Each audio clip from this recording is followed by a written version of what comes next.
So Nestlings is about this young couple, Anna and Reed, and they have a 1-year-old daughter, almost 1-year-old daughter, Charlie, and they've just been through a run of absolute shit luck. It takes place now. It takes place in like 2023. They've just been through the pandemic in New York City, of all places, and that got rid of their income in a lot of respects. Their money has been affected. They're traumatized by having lived through the pandemic in the city. Family members have died. Some of their favorite people have died. They're living in a horrible apartment that they're kind of stuck in at the moment. And worst of all, the birth of Charlie was incredibly complicated. And it wound up exacerbating this old injury that Anna had during the labor. And she's found herself having to use a wheelchair. She's paralyzed from the waist down. She's dealing with severe depression from her injury and from her change of lifestyle that has entailed. She's dealing with postpartum depression. Reed is dealing with depression as a caretaker, which he is not very well suited for. It's just everything has just been absolute fucking garbage. And suddenly, out of the blue, their names are pulled in this affordable housing lottery that Anna and Reed had entered like as a joke when they first started looking for an apartment together like 10 years ago. And it's in the most exclusive, storied, beautiful building called the Deptford, which is right off of Central Park West. And it's so they'll have this affordable luxury apartment in a building full of movie stars and famous musicians, and it's just prime real estate. And for a moment, they debate whether or not they should take it because the apartment is in the top floor, and since Anna uses a wheelchair, that makes her very nervous in case there's any sort of emergency or the elevator shuts down. But they decide, you know what? We're not going to turn down good luck when it comes to us. We're going to embrace our fortunes. We're going to take the apartment, and nothing bad happens, and that's the end of the novel. It's great. It works out well. It's not a horror novel at all. Everybody's very happy and content until chapter 2. And then bad shit starts to go down. I'll leave it there because I don't want to spoil it. But they find out that this building is not the change of luck that they were hoping for. And some very difficult things start to happen from there on out. Is there anything you that's off limits, by the way, that we shouldn't be talking about? I love it all. Based on that afterword, I'm assuming that's kind of what the goal of the book was, was like, someone's got to talk about this shit. Yeah. Mary was the same way. Like I have just always been someone who kind of processes what I'm going through with the stuff I'm writing anyway. And so like, if I want to talk about what I'm writing, it's kind of impossible to not just like vomit all my personal shit onto my lap. So, and like my biggest like artistic idols were always like Stephen King and John Lennon and, people who did the same thing. So I grew up reading interviews with people who were always like, well, I was going through this crisis and I wrote this. And I don't see the point in art that isn't like at least an X-ray, if not like a full autopsy of the shit you're going through. Is it okay if that is the start of the episode? Cool. I thought so. I just wanted to make sure. So on the topic of that, and I found myself doing this recently, not starting talking about the book by talking about the book at all, but by talking about something about the book. So you're at the end of the book, there's like a little acknowledgement / afterwards kind of thing. And if I had emotions that I felt during reading the book, I had way more when I was reading this afterward, because really it was you explaining, hey, this is how fucked up my life was at this period of time, 2021 specifically. And so like I'm feeling all the feelings of that, but then your afterwards specifically makes people think about what were they going through. And that year I had cancer. So and I'm healthy now, thankfully, a year and a half now. Yeah. I'm clear. So it's good and everything. But there's something about the way you talked about all of that that ties into a theme in the book, and I promise I'm going to let you talk, where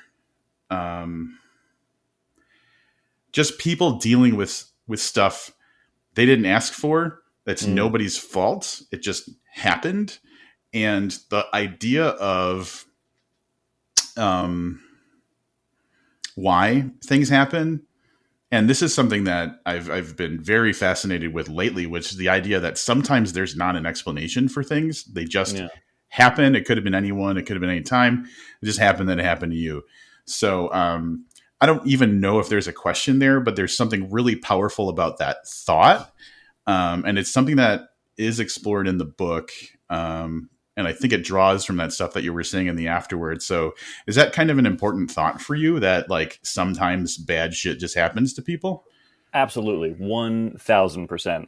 And first off, I'm so glad you're in the clear and you're healthy now. That's phenomenal news, and huge Thanks. Congratulations.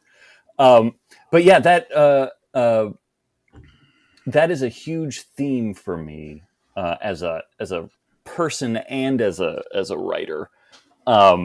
It's interesting. Like, I am always fascinated by this tension between good craft, which, you know, I've been writing my whole life. I've been acting my whole life. Like I'm steeped in like the mechanics of storytelling. I've been trained in like more media than one mind should probably be juggling. And like the mechanics of storytelling are kind of similar across all of them. So it's a very similar sort of dicta. And, you know, that often really emphasizes how important like proactivity is, and, you know, character flaws, and like what does this scene tell us about this character and all that stuff. And I love that stuff. I'm not trying to discount that stuff by any stretch. But then when you also write, especially, and you become enamored with, despite the fact that I always write supernatural or horrific things, like I've still always been also obsessed with this sort of realism, and this, that's a huge aspect in my playwriting is the theater of realism, and having the dialogue sound as realistic as possible. Lots of lots of overlap, lots of run-on sentences or sentence fragments and stuff like that. I love feeling like I'm capturing something real. And realism doesn't always cooperate with the dicta of story structure and of like, this is happening because of this character's fatal flaw, and this thing has to have a payoff in Act 3 and all that stuff. So I love finding a way to honor both things at the same time whenever I'm writing something.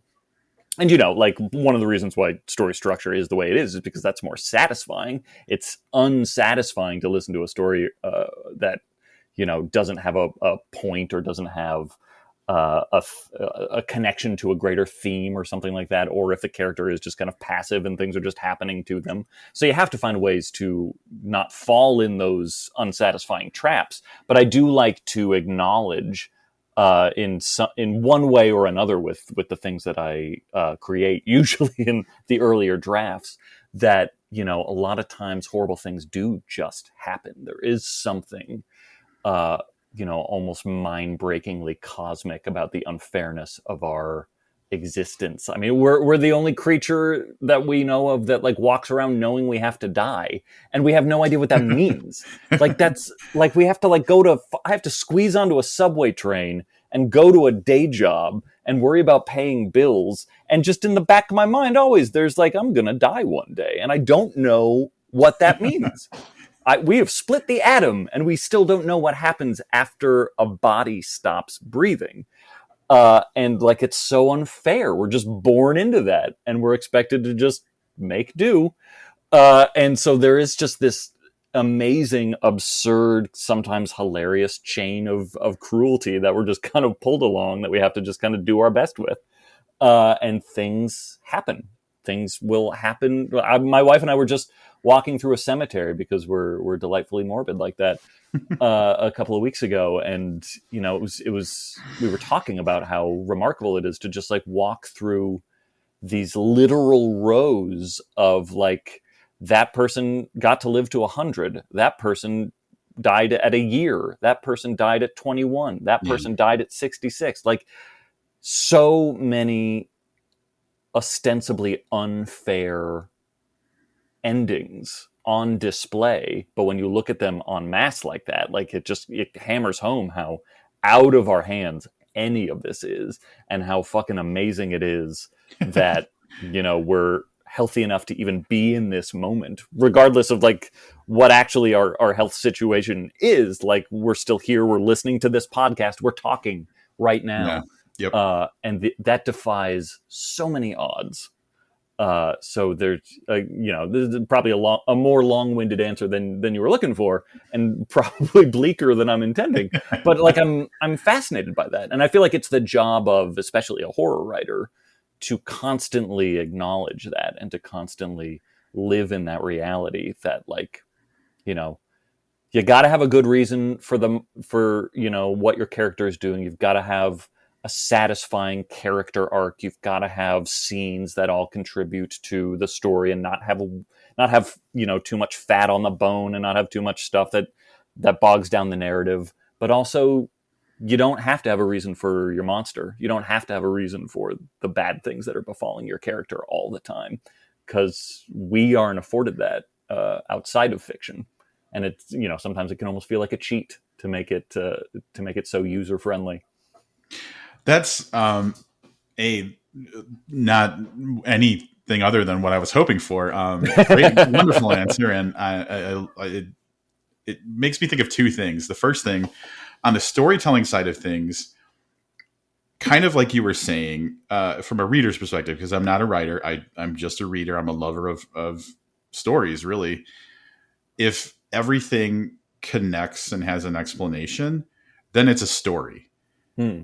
But if every now and then shit just happens because shit happens, then it feels more real. So, like, I think that having that realistic approach to sometimes things just happen does lend authenticity and realism to something that we otherwise know as a story. If everything very neatly connects from A to B or whatever, then it feels like a story. So that I definitely have. It's something that's been coming up in conversation with other authors recently. And I think every time we talk about it, I appreciate the idea that storytelling is there's a lot that goes on in storytelling, and there's things that like work, and there's things that probably don't work, and like you should do the things that work, and you should figure it all out, and you should do those things. But if you always do those things, maybe it's just going to feel like a story. So, right. I do appreciate when people play with that. Yeah. The other part is, go ahead. Sorry. No. Finish your thought. Well, I was going to move on to the other thing, which is, from a personal perspective, I was raised non-religious. And I had this moment where I'm like in my 20s, and I'm walking down the sidewalk. I'm in the middle of Chicago, and this guy comes up to me, and he's like, "Hey, are you, some talking about religion?" And I said, "Oh, I don't have a religion." And his approach was to say something like, "Oh, so you don't celebrate this, you don't celebrate this." And I thought about it, and I was like, "Man, I celebrate every day."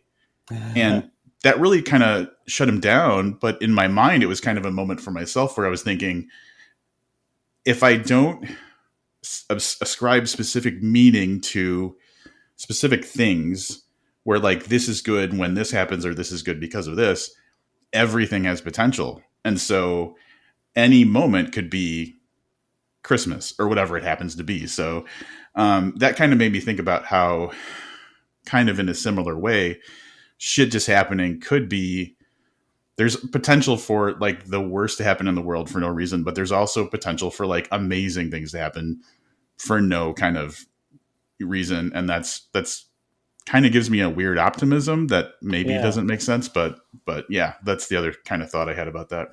No, I think that is absolutely beautiful. And I ascribe to that very much. I am, I very much identify as an existentialist, and existentialism has its flip side, which is nihilism, and they both kind of come from the same sort of root, which is that like nothing has meaning, but like nihilism is like nothing has meaning, so what's the fucking point?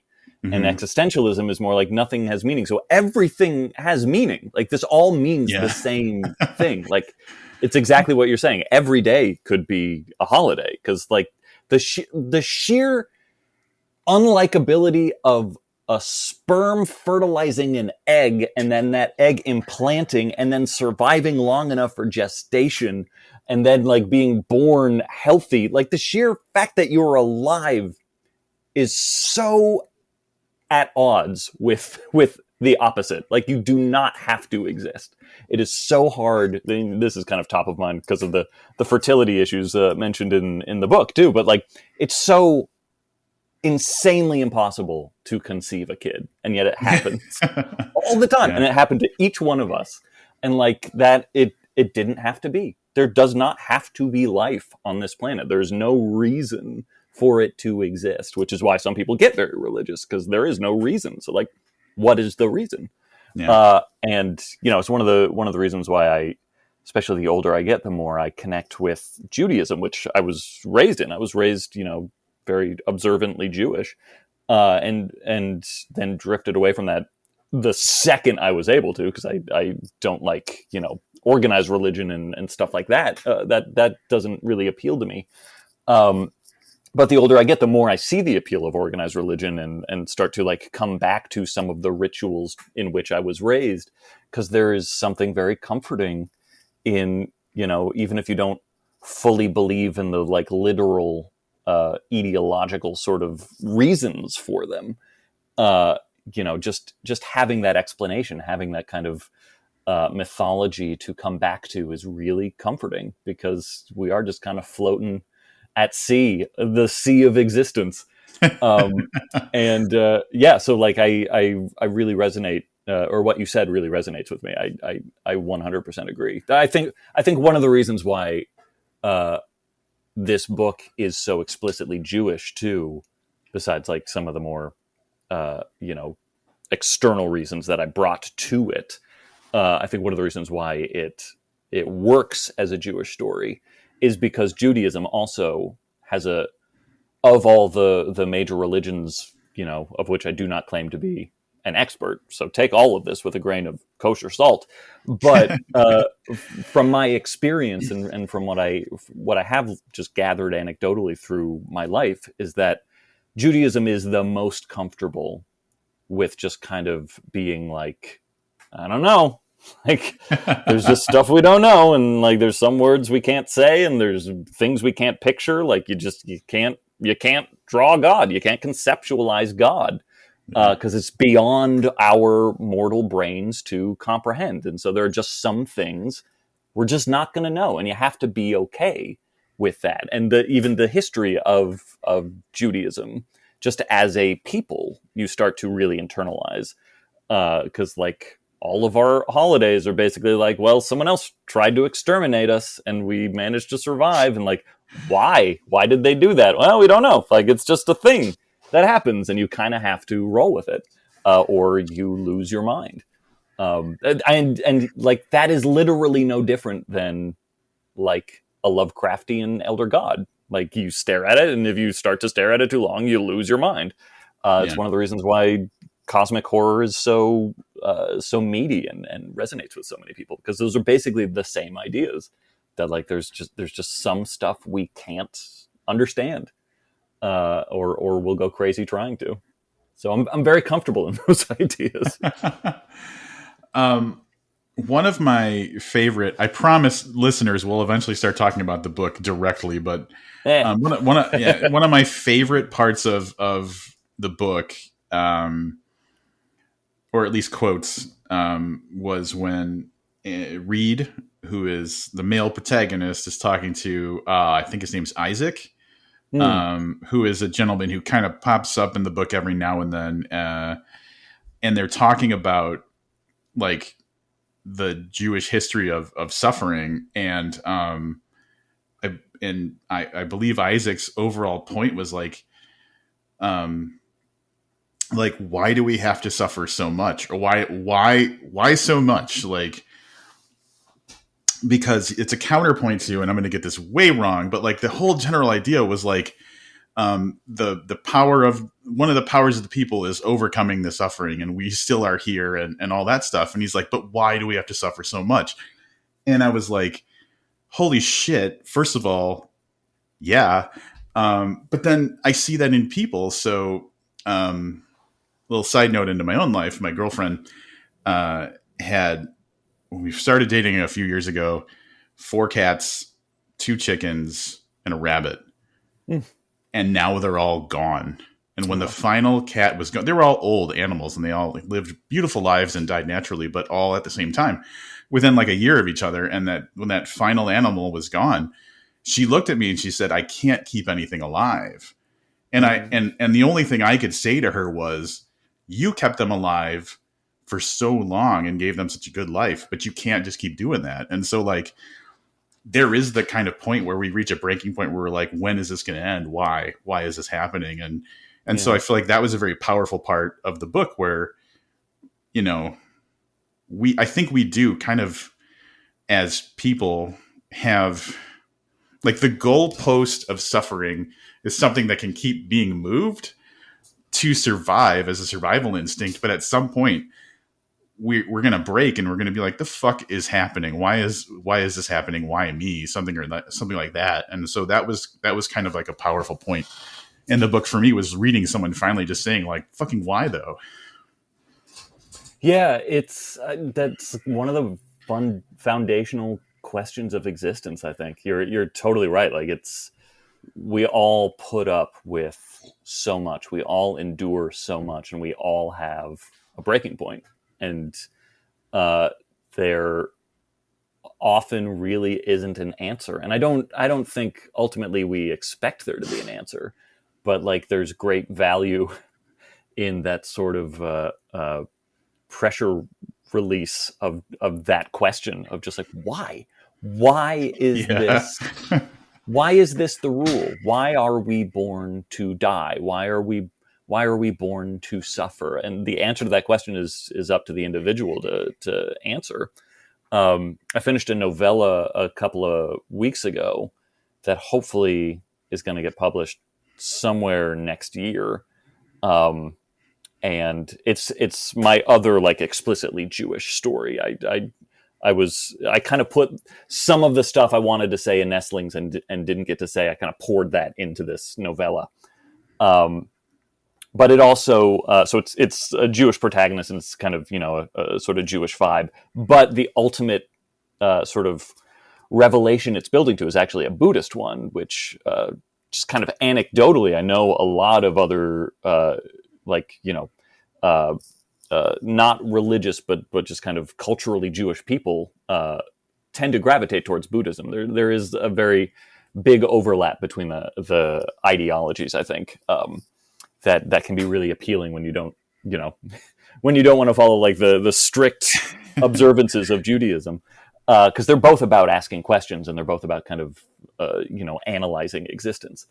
And there's a Buddhist teaching that my whole life I've always kind of carried with me and reflected on and kind of come back to, that is you know, part of the climax of this novella. So forget this anecdote when that novella comes out, everybody. It's not much of a spoiler. It's been around for thousands of years. But it's this Buddhist teaching of, you know, the Buddha's got his disciples around him. They're not disciples, but for lack of a better word. And he's giving them this lesson, and he holds up a glass, and he says, "Look at this glass. I love this glass. I love the way it catches the light. I love the way it brings water to my lips. I love that I can drink and replenish with this glass. And when I drop it and it shatters, I am devastated. I break with this glass to lose it, until I realize that in its broken state, that is its true state. That's the state that it will be forever. And that this moment of it being whole and beautiful and carrying this water, that is a very temporary, amazing thing. But the glass is meant to be broken, and it's still beautiful in that form. And so that's something I think about all the time. That, like, you know, the moments of not suffering. This sounds like a very depressing thing to say, but similar to what you're saying about holidays, like it can actually be quite freeing. It's the moments we're not suffering that are actually the exception, and like are the amazing moments to celebrate and to pay attention to and cherish. It's one of the reasons why I love horror so much as a genre, is that horror, very explicitly reminds us that like bad shit happens. And I think one of the reasons we're drawn to write and read horror is because on many levels we recognize that, and we either want to practice, that thrill of bad things happening or things falling apart, or we want to, kind of imagine a worser case scenario than probably what's going to befall us. All sorts of reasons like that. But it is kind of, even your best case scenario is that one of these days you're gonna die. And you're going to have to say goodbye. And it's just like your girlfriend's pets, which break my heart, because I had a very similar experience with our pets, as I talk about in the afterword of Nestlings. Like, we got our dog and our cat to 16 and 18. Like, they were, that was as long as they were going to live. We did not let them die prematurely, and they had amazing lives. And yet that was 2 years ago, and I'm still devastated when I think about leaving them or losing them. And that is our best case scenario, to have something we love that leaves us, or that we have to leave. And that's a heavy thing to have to carry with us as cognizant little meat sacks. But that's also beautiful and important, and like important to, again, not to be so fucking morbid and depressing, but it's an important thing to acknowledge, at least from time to time. Yep. I agree. No, I fully, I feel like we are, really in sync with how we feel about those things. And it's funny you brought up Buddhism, because like I've never really studied much in the way of religion or philosophy, but at some point my girlfriend kind of looked at me and she's like, you're like basically a Buddhist. Like, so there's a possibility that I may have accidentally found it, without really knowing I had.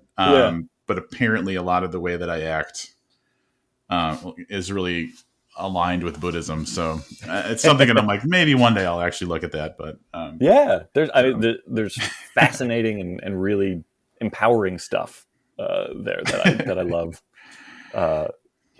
I'm barely more than a novice myself, but yeah, I've often found Buddhism to be incredibly enriching. Yeah. And all of the religions, really, all of the major religions, I think, at least have fascinating aspects to them, even if you don't necessarily like connect with them on a spiritual level. Definitely. I was once asked, this was back when I was a playwright, because I had was very prolific as a playwright. I wrote like 14 plays or something like that, and in like 10 years. So I was churning out like play after play after play. And they're all, they're basically all horror plays also. They're very similar to the books I write. But I was once asked in an interview if I had like a common theme through all of them that I recognized in retrospect. And they're all very, very different from each other. But I realized as I looked at them that they all kind of had the same ultimate theme, which is it's about human beings' connection to / investigation of God as a concept. Yeah, because it's what we're already talking about, this big cosmic why that we're desperate to know. But that just compels me. That fascinates me, and all the different ways we've asked that question and answered that question, and then all the ways that like humans have corruptly kind of taken advantage of that question and kind of built these systems of either oppression or enlightenment, and often one in the same at the same time. I love that shit. It's we can't escape it. We're not above it. As fascinating as it is, like it's a part of us. Yeah. I could really just go down that rabbit hole with you. But considering we're probably approaching like the half-hour mark, I'm going to direct us to the general idea of Nestlings. There's a book we're supposed to talk about, right? The book that we're supposed to talk about. But like, people are going to get through this. They're going to hear the whole conversation. They're going to read the book, and they're going to be like, I get why they were talking about this. So it's all worth it. So the general kind of setup is Reed and Anna, Anna, Mm-hmm. You nailed it, Anna. Anna, and that's specifically the name is spelled ANA, and it comes up later on that someone's saying it ANNA, and I thought that was kind of a cute little thing in the book. But so As Reed a and Nat Anna, who is constantly called Nate, that was my little hat tip to that yeah. eternal frustration. See, I don't get that much, but like my last name being Olson, I get the misspelling, and I'm way over that. But whenever I try to say my name on the phone, everybody always hears Wilson because Huh. that's the name that their mind knows already or whatever. Yeah. But so Reed and Anna and their baby Charlie have just at the beginning of the book. Um, there's this thing that happens where they and I imagine this is a real thing where like they had entered a lottery for an affordable housing kind of situation in this kind of like dream building, and they basically just got this apartment. And so now the whole idea is like this is a great opportunity, but at the same time, like Anna had gone through a very tough problem with a pregnancy where she became paralyzed afterwards because of complications, and so she's in a wheelchair, and there's a lot going on. They're not wealthy by any means, and this is kind of positioned as this could be a real change for the family, but it's kind of a big decision to make this move. Fuck, I had a question and I talked so much that I can't remember what it is. But really kind of this, oh yeah, I got it. I'm back. And so like the first chapter really sets up who they are, where they're at in life, what this change could mean to them, and the kind of general conflict that a family would have in that situation. But because I want to talk about something a little less serious, the final part of that like kind of initial chapter has their kind of real estate broker person who's showing them around. Once the family's gone, we've introduced the family, and they leave, and we're kind of stuck just with her. The way that we kind of confirm that things aren't really going well is that she had caught this cockroach. She didn't want the family to know was there because of ostensibly like we don't want to scare them away. But then she eats it, and that's kind of the end of the chapter. And so I will say that I love those little moments. It's kind of like sometimes in a song, there's like a note that only happens once, and it's like there's a reason that's there. Like it's something that they're telling another band member or whatever. But like I feel like that was the note that happens once, where it's like I'm telling you something bigger, and we both know it. But right now she's just chewing on a cockroach. So I thought that was a nice way to introduce from the very beginning. Like if they had any instinct to not go into this building, that instinct was right. I love that. Yeah, I love that analogy you made too, because I also love just those weird production moments in a song where it's like, all right, got to listen to the song again just to hear that again. Yeah. I love that. Yeah, it's that moment very much serves the purpose you're describing. Speaking of structure, I'm a huge structure fan. I love storytelling structure, despite my love of realism. And one of the rules that is, yes, meant to be broken, as all rules are, but one of the rules of a lot of horror stories is that you've got to have like something happen in the first chapter to let us know the stakes, or to let us know that things aren't right. So that was on one hand like a little wink and a nod at that sort of idea. It makes sense organically to the story too. It's not like I just like jammed it on top. But also it's I'm tiptoeing up to spoilers here, but we've talked about this in other promos, so I feel like I can say this. This book is it's not a vampire story, but it is vampire adjacent. There's a certain element of vampire mythology that gets expounded upon. And so throughout the book, there are also little allusions to classical vampire stories. There's a character named Camilla instead of Carmilla. And little things. Oh, her last name is Varney, and it's a little wink to Varney the vampire. And this little bug eating moment was also, you got to have a Renfield. You got to have a character that's a little like Renfield. So that was also a little wink and a nod to that, because I can't help myself, and I love literary illusions like that. I find them very cute. That moment serves a lot of different purposes. It also makes for a good reading excerpt whenever I have to do a reading of this book. So I can just read that chapter and end on that note. There's plenty of surprises in the book. That's a good point. Like, you have to have something to read, and to have one of those like moments, is definitely good. So, talking about literary illusions, I will fall down because I don't know as much about horror as a lot of people, but I picked up on a couple of references. So Brian Keene's name, Keene, pops up at some point. So Keene is definitely a reference that I picked up on. And I believe at some point there was a reporter whose name was Stephanie Hartman, which is really close to Sadie Hartman. And I was like, excellent pickup.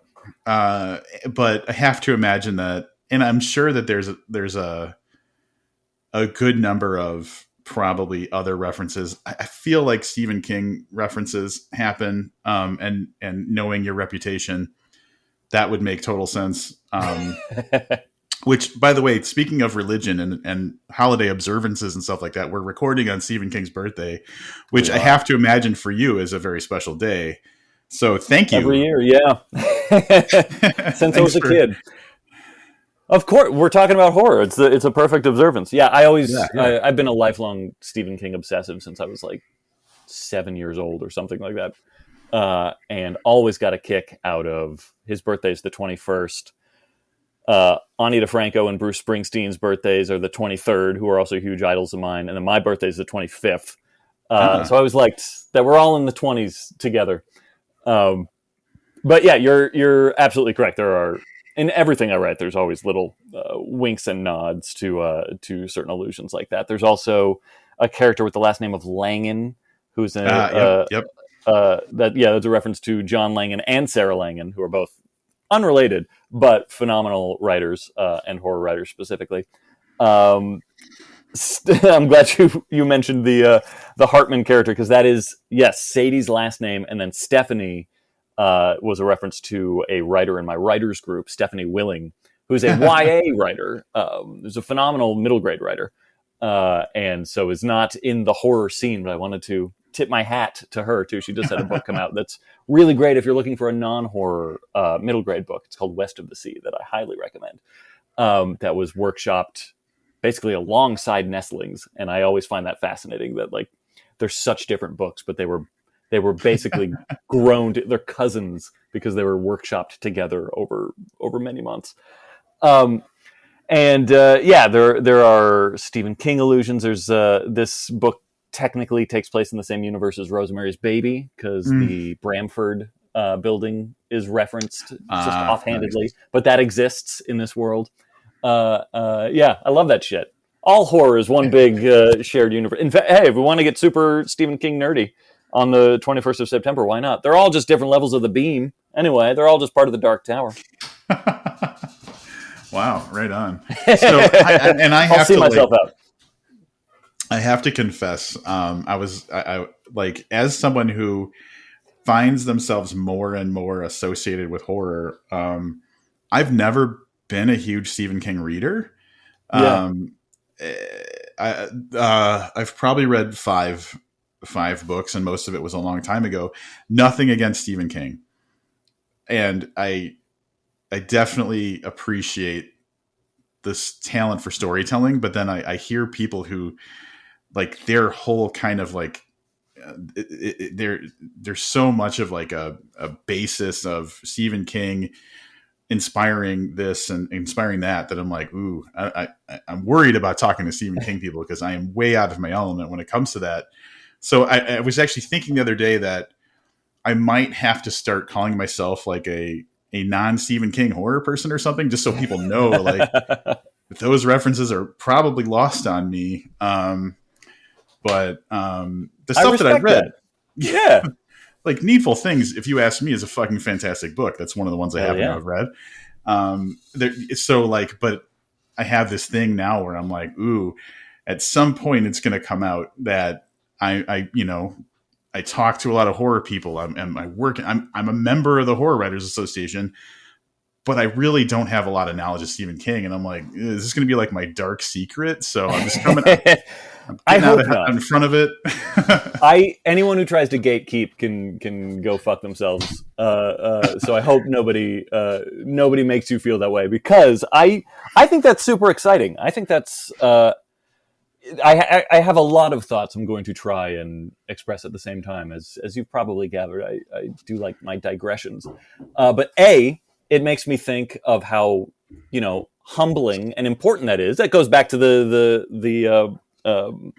the mortality shit we've already been talking about. Like, you can be fucking Stephen King, and people are gonna eventually grow out of reading you obsessively.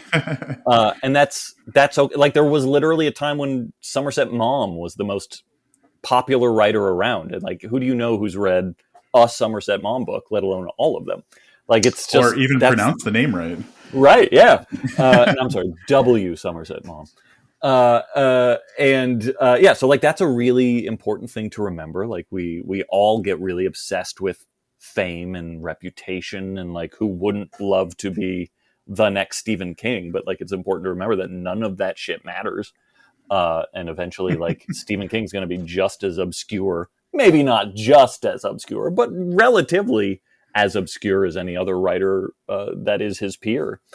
Also, I think there's just, there's something really exciting, I think, to have stuff to be discovered and stuff to, you're probably not going to read his entire canon.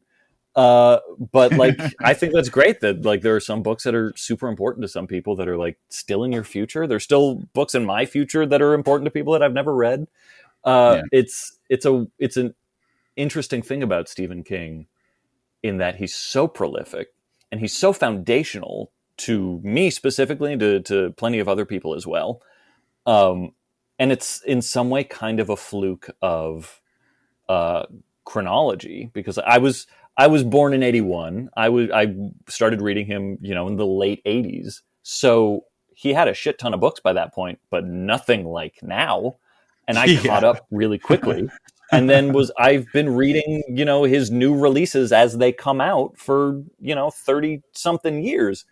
And I cannot conceptualize what it must be like to have not done that. Like, how would you find the time to be like, I'm gonna catch up on Stephen King's catalog? I had a hard enough time catching up on fucking Game of Thrones, let alone 60 something books that you're gonna have to catch up on. So like, Stephen King would be the first to admit that there are other writers out there that also demand your attention, and like, you don't have to read every fucking thing that he wrote, because it's all very important to me. I'll fight for the importance and the merit of everything he's ever published, but they're not all the same quality. Like, you don't have to fucking sit down with all of them. I think it's great. It's also really important, I think, to have readers and interviewers and other writers and people who have different frames of reference too. Because if we're all fucking reading the same shit, it's all going to get watered down and homogenized, and that's no good for anybody either. So I support you, and if anyone makes you feel bad, you send them to me. Well, you even made me think of something. Historically, coming up, I was very timid about horror as a child, and so I know some kids really went into it all like my friend John. He had Freddy Krueger in his locker in fifth grade and stuff, like from Fangoria and all that. So he was into it from that point. And that dude reads a ton of Stephen King. I was scared shitless about horror until later in life that I really started to explore it. And so my reading was Douglas Adams and I read a lot of philosophy and a lot of like literary fiction and stuff. So like my younger years were informed by totally different stuff. Yeah. And when I came around to horror, I know I'm reading the generation that exists because of Stephen King. So like in a way, there's no way to not be reading Stephen King, even if you're not reading Stephen King. That's very true. I'm just getting like a first or a second wave of new writers that, you know, exist because this guy gave them a jumping off point or an inspiration or something like that. So yeah, that's definitely, but again, like you said, you know, generations from now, who knows who the Stephen King of the time is going to be, and it's going to be a different world, you know? So, right. And I mean, Stephen King wasn't created in a vacuum either, which I think is very important for people to remember too. Like, you know, Richard Matheson came before him, Ray Bradbury, and you know, Charles Beaumont, and all these other amazing writers that are just as good as him. And Stephen King, again, like I don't say this to discount his talent and his work ethic, which are, you know, both tremendous and like two of the most important things to me to emulate as a writer as well. But like, you know, just like the Beatles, of which I'm also a massive obsessive fan, but like they're from similar generations, and that, you know, they happened to be as good as they are at a time when the marketplace allowed them to thrive in a very specific way. And there are plenty of other people who are just as good that did not have the same privileges. Plenty of writers who are just as good who didn't have, you know, Brian De Palma make their first movie, and you know, Tobe Hooper make the second book, and Stanley Kubrick make the third book, and like that. There are amazing writers who are just as good and just some just as prolific that are also out there waiting to be discovered. And I think that's an important thing to remember, and an exciting thing to remember.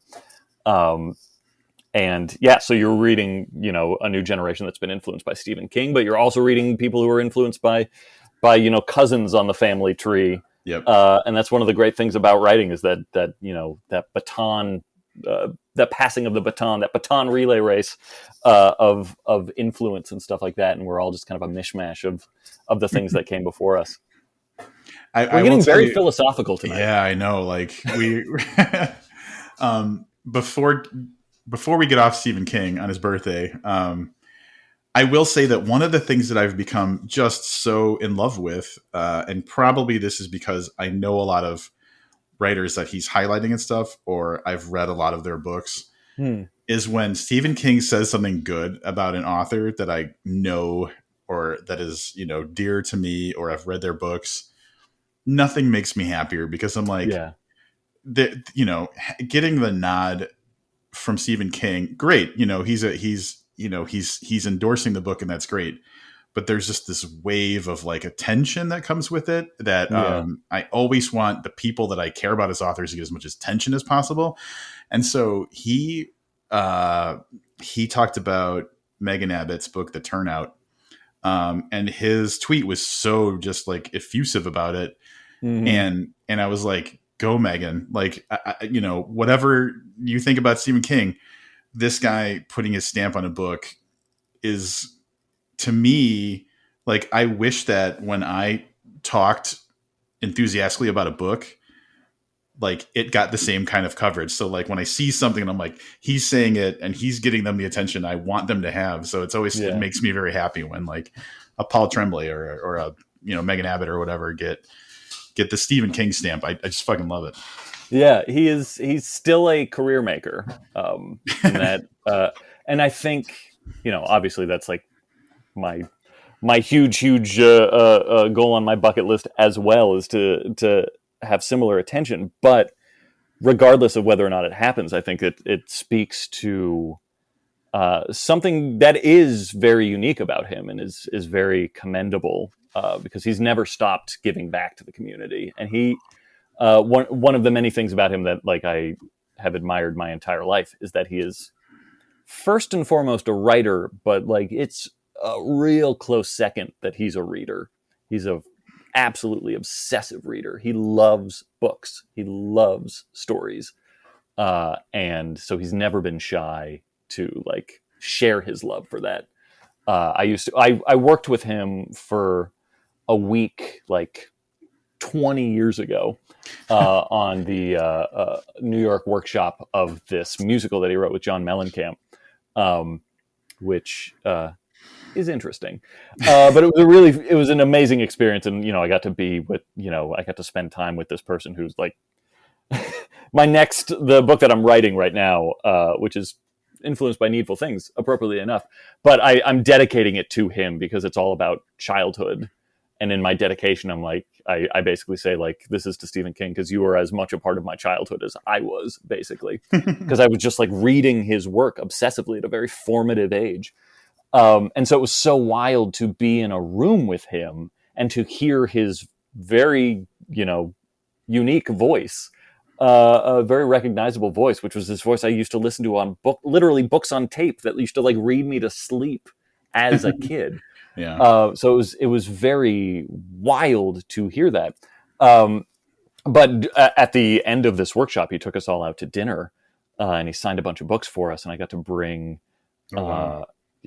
some like of my I couldn't bring all of my books because that would have been insane. So I brought like the one that was the most important to me, which was my little mass market paperback of his nonfiction book on horror called Danse Macabre. And at the, so I had him sign me that, and he was even like, wow, I don't see this book very often. But like that book has a reading list in the back of other books that he loves. And that was like, nice. Even as you're saying, like, we're all kind of influenced even in indirect ways by him. That was basically like a curriculum for me. And I read all of those books, and I read all the books that he, any book that he blurbed, and all the books that he talks about in the text of Danse Macabre, and, any book he wrote an intro for.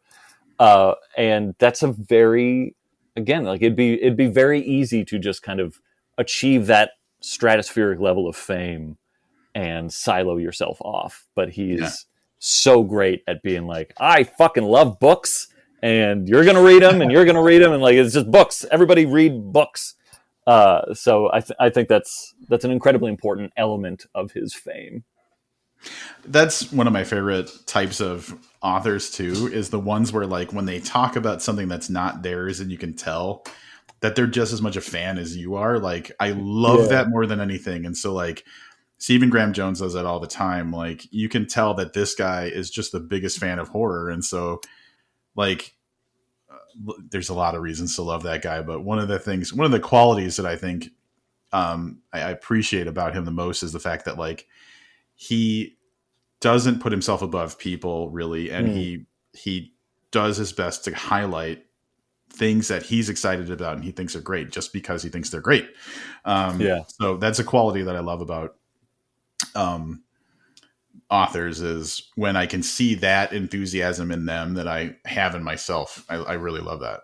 Yeah. It's so amazing. It's like if you've ever spoken to or seen an interview with like Martin Scorsese or Quentin Tarantino, and they just talk about movies. Yeah. And it's infectious. It makes you want to know every movie that they know. I love that. Yep. I have an uncle who loves to collect books, but he doesn't like, the way he collects books is he goes to like Goodwill or garage sales or library sales, and he'll just buy stuff that he knows. So he doesn't buy stuff. He doesn't invest in stuff. He's like the I got a good find kind of guy. Yeah. And his library is fucking insane because that's like all he does when he's not working is just go around and like look for books. So like first editions of like Fear and Loathing in Las Vegas and all this kind of stuff, like he's got a lot of stuff where I'm like, God damn, multiple first editions, first printings of like all of the Harry Potter books and stuff. Oh no, I think I know where this is going, and I'm dreading it. So he's showing. I went to visit him. He lives in Maryland. I won't tell you where for his own safety, but I will tell you that he worked in the NSA for 20 years, so you might not want to mess with him. And he's showing me around his library, and he's explaining how like, oh, Catch 22 was originally at a different name, and like blah blah blah. And he's just giving me this like just info dump of like awesome stuff. And he's like, oh, here, look, and he pulls out Rage, like a copy of Rage. and he's explaining it, and he's talking about the whole thing, and he's giving me the history of it, and he's like, and then he pulls out a second copy. He's got two that are just sitting there in his library. Oh man! And I'm like, first editions, I assume, just straight Richard Bachman. Yep. Oh. Yep. Yeah, the real deal. And at the time, I was like, oh, hey, good for you. Like, that's a cool story. Later, I figure out the significance of this, and I'm like, oh, but yeah. So I'm not mad about that. I'm glad it's in a good home. That's the thing. He's so much a lover and an enthusiast of books, not for their value, but because of like really that they exist, I think. So yeah. Also, he introduced me to the book Shadow of the Wind, which, if you ask me, is one of the most perfect books ever written. So I still need to read that, if you can believe it. God. I have a copy of it. I'm dying to read it. I've heard amazing things, but yeah, I'm behind on that. Just prepare yourself to... Have you ever read anything by Craig Clevenger? I don't think so. Okay. Prepare yourself after reading Shadow of the Wind to be like, I see perfection in writing. Like, this guy is just so good. And it's crazy because it's translated. So like, what was the original text like? But anyway, Shadow of the Wind is a perfect book. It's just a perfect book.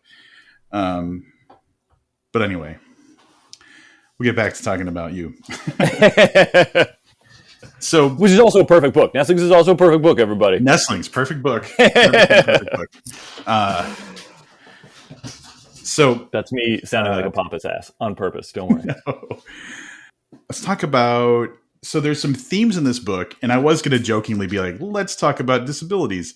But there's themes in this book that are really hard. And so, like, for anybody who's listening so far, here's what I'll say. We've tackled a lot of really serious stuff, and we've talked about serious things. The book isn't just a slog of a just, it doesn't just, it's not like weighing you down with its heavy, themes and everything like that, but they exist in there. But the book itself is very entertaining, and it also manages to incorporate some really heavy stuff. So we talked about it a little bit. Anna's disability, being paralyzed, is definitely something that exists in the book. But there's also like the challenges of new parenthood. There's definitely a kind of a grief element to the book. And so overall, I don't even know where I'm going with this, but there's just really heavy stuff in here. But in a way, I think that what I want to highlight is the fact that like the book maintains being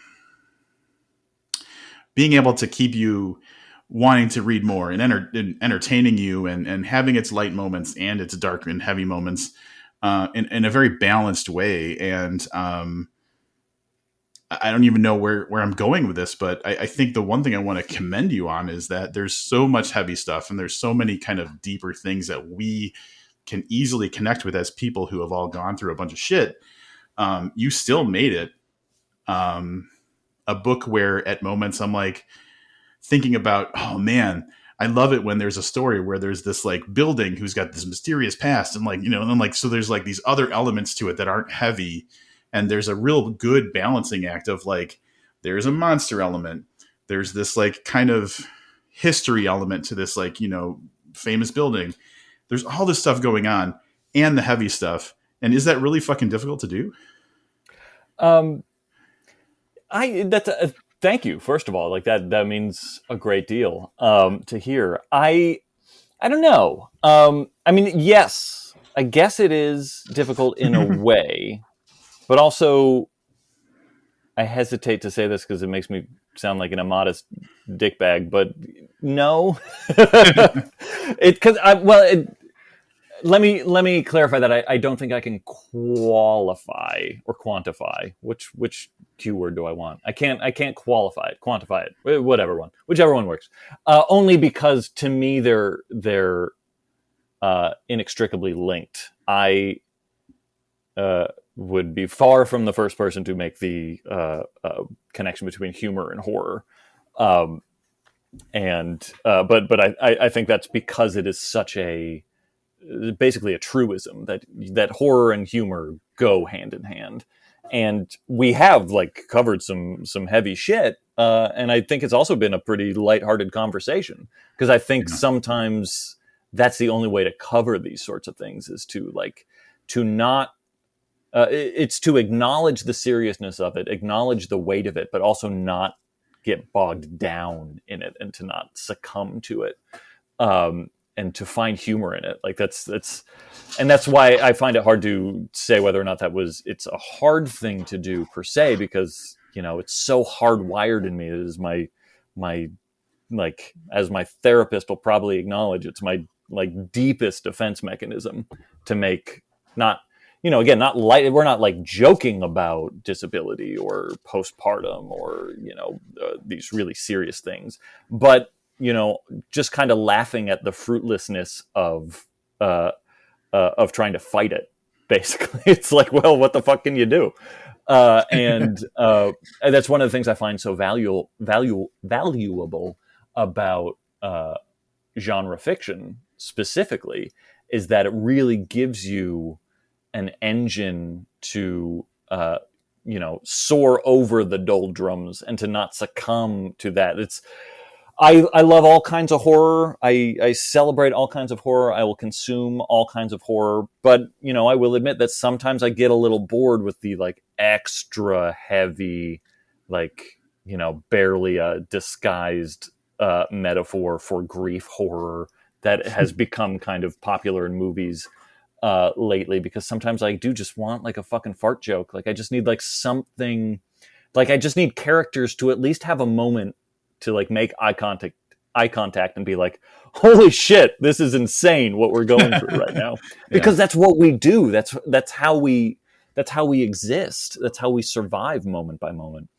And so again, like I almost hesitate to say this because it feels like an immodest thing to say, but just like qualitatively, one of the things that is often said about, just as a for instance, my plays, which tend to also deal with like very heavy things and are about horrific things, and will end very disturbingly, but people will come away from them and be like, holy shit, that was way funnier than I was expecting it to be. Because I find those moments to be not just valuable, but necessary to feed the horror. The lighthearted moments are there to stand in opposition to, and also to give fuel to that feeling of helplessness. It's one of the reasons why David Lynch is also like one of my like artistic North Stars, because I find David Lynch as a filmmaker really expertly and naturally, I don't think he's trying to do it, I think he just intrinsically does it, where he has these like really goofy, like surreal, dopey, sometimes like straight up dopey moments and characters and interactions, and then they achieve this incredible, delicious sense of dread, because there's nothing quite like that feeling of like, what happens after the joke pays off, but the joke keeps going. And we I think this was off mic. I don't think we were recording yet, but we were talking about a love of awkward humor before we got started on this conversation, and that is very much a part of this. That feeling of like, I love when something is funny and then it stops being funny, and like it just keeps going, and it's really disturbing and dreadful. All of which, to very long-windedly answer your question, then, is like. And this pays off into the discussion of structure versus realism that we were having earlier too. Is that like an innate load-bearing element of a sort of like inner structure? Is less like storytelling structure and more just like the mechanics of a story, is that you've got to have moments of levity, you've got to have moments of weightlessness, you've got to have moments of speed and concision, because otherwise it just becomes punishing. And like nobody wants to sit through that. You start to lose your audience, you start to lose the goodwill, you start to lose interest. So like I always try and make sure that anything I write has an element of froth to it. You know, you don't want it to be the overwhelming flavor. And, you know, maybe some people do. Maybe some people really like, you know, frothy, campy stuff. I personally don't respond to it the way I do to something that's more of a combination of both, that has like the really heavy shit and then the moments of like, you know, I think just as an example right now, I think South Korean cinema is like the apex of cinema. And like for the past like decade and change, South Korean filmmakers have been making, I think, like the best movies around right now. And they, you know, it feels weird to generalize them like this, but just as like a school of cinema, the South Korean school seems to be incredibly comfortable with having the most disturbing, beautifully wrought horror you've ever seen. And then a scene where people are like literally slipping and falling down and going boom, and it's just like dumb pratfalls and you know really high patter, high speed like arguments and things like that are like straight out of like a Billy Wilder comedy, and they sit alongside these horrific moments of dread and despair. And I think especially in American entertainment, we can get very uncomfortable with mixing our genres like that.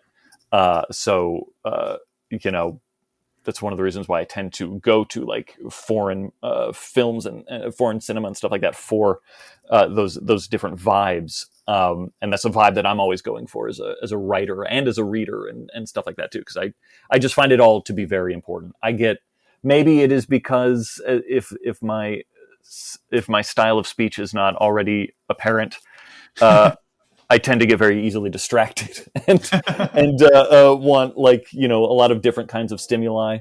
So maybe it's a part of that. Maybe it's because I was raised in the 80s and 90s on sugar and TV.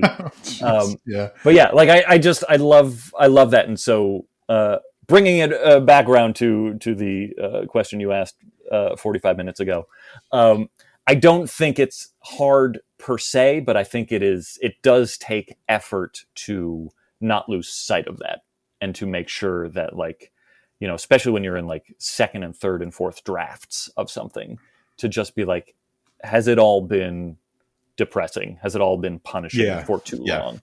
There were definitely earlier drafts of this where like the moments in Anna's head where she's despairing over what she's been going through, which absolutely earns despairing over. Like the whole point of her character is that she begins this book just in an incredibly depressed state, postpartum depression, post-injury depression. She's in a wheelchair now. She used to be a dancer. She used to be a personal trainer. She can't fucking walk the way she can't go for a walk the way she used to. She doesn't feel connected to her baby. Like it's all so fucking depressing. And we were just living in that reality for too long.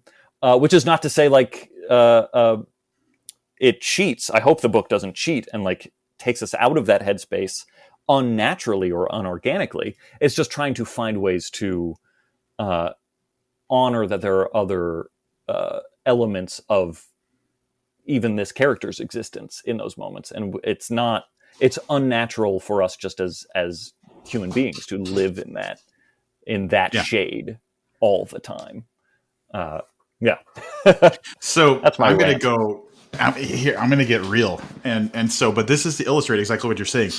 And this is probably like, we're talking about, and I don't know if I would even go this far with most. I talked to Josh Mellerman about this, but not on the podcast. It was when we were just kind of chatting afterwards. But what you were just saying kind of reminds me of a moment when I was going through chemotherapy where, so Anna's situation reminds me a lot of something I went through where, I think in the moment when we're going through something like that, we don't always understand it fully. So that's one thing. But the other thing is like, you don't like the thing for me, like being weak, you know, feeling ill, all those kinds of things were like, yeah, this is what this is. I get it. And it was just like, okay, well, this is how I am for a while. The moment that fucking scared me and that was like the lowest, kind of most depressed for me was I couldn't do anything. I had to sit around the house all day because like I was going through a chemotherapy during a pandemic. So Mm. I had zero immune system. I could not go anywhere. I couldn't interact with people. It's very solitary.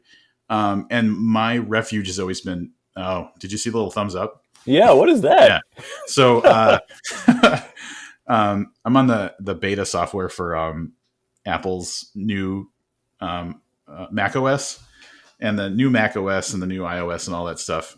It recognizes certain like hand gestures and like Holy puts them on the shit. screen. So that's why that showed up. I just naturally express with my hands. So you might see that from time to time, but that's what that is. Fascinating. Yeah, that was very unexpected, especially in context. Chemotherapy. I know. So my refuge, the thing that I have always like gotten the most comfort from is books and reading. And so one day I was like, I'm just going to read for a little bit. And I sat down to read. And for 15 minutes, I read like 3 pages. And I was like, just my brain wouldn't do it. And 30 minutes, and I was like, I wasn't making any progress in this book. And finally, I was like, I can't read. Like, I cannot read right now. And literally what I did was I went into my bedroom with the lights out, and I sat on my bed just in the dark, just like staring at nothing, because I felt so defeated, because this was like the one thing that mattered to me, and it was taken away from me. And so I see what Anna was feeling with, like, you're a personal trainer who is now paralyzed. Like, the most important thing has been taken away from you, kind of thing. But to your point, that wasn't how I was all the time. Like, there were these moments, there's peaks and valleys of like, everything seems like pretty normal. And then there was like those moments like that where it was like, I felt like I was at my lowest. But to your point, not everybody exists in a straight line like that. Like, there's always going to be deviations and like, you know, things that change. So what you're saying really kind of resonates with a very realistic approach to how kind of people exist, I guess. Yeah, and I think it's very beneficial to depict that in fiction too, because Yeah. it can be very unhelpful, maybe even damaging, to also portray disabled people or people who are going through something or people with a mental illness or something like that as defined by it. And like, this is, you know, you should feel sorry for them. Like, I mean, obviously, like, there are aspects that like deserve empathy and things like that for sure. But like, pity can be a very destructive and dangerous thing and a dehumanizing thing. You know, so it's important to kind of portray all sides of it as honestly as possible. Like, this is how bad it can get, and it can probably get even worse than I can portray. But also, like, there are still moments to like fight for and to celebrate, and that also define this existence and this person. Yeah, it's that was I was very grateful to speak with a lot of people in the beta reading of this book and my previous book, Mary, which is all about someone going through perimenopause. You know, it was so hugely beneficial to speak with people and to hear, you know, different facets of the experiences that these fictional characters were going through. And the celebrations and the joy and the defeats and the triumphs and just all of it. And, you know, all in the effort of not just having this monochromatic kind of cliched sort of portrayal of, you know, oh, this, in your case, like, this is just what it must be like to go through chemotherapy and like just you sitting on a bed staring into space. Like, yeah, it's, I find those shades to be like incredibly important. Those different aspects, those different facets. Well, that was what I was going to move into next, was to acknowledge that there are serious topics that happen in this book, like we've been talking about, that you are very careful to approach respectfully.